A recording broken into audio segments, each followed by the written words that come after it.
And almost on every occasion, I can't think of one reason or one instance where that is an intrinsically motivated thing to do. And so the science says, as we've talked about in this podcast, that it will lead you to the despair, the lack of joy, the depression, anxiety, and in many cases to midlife crises when you realize that you've been living your life on someone else's terms for someone else's reasons. I'm on a mission, whether it's through this podcast, which is my diary, my thoughts, or whether it's through everything else that I produce, do, or the work that I pursue, whether it's how I dress, whether it's through the Diary of a CEO live show that I'm doing, to really fucking be me, to think for myself. And thinking for yourself isn't easy. We think it is, and this goes back to the point of us thinking we're in control and getting to the bottom of what your motivations really are.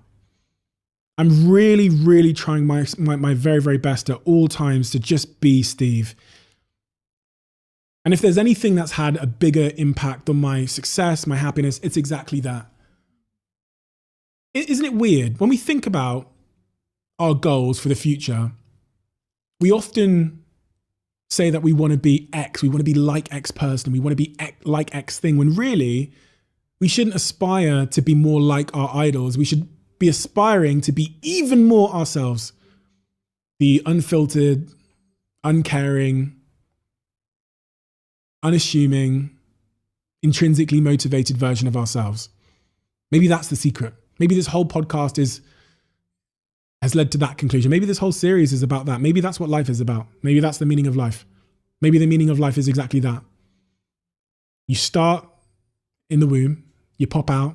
Life tells you you are something. It tells you to conform in the classroom, on the playground.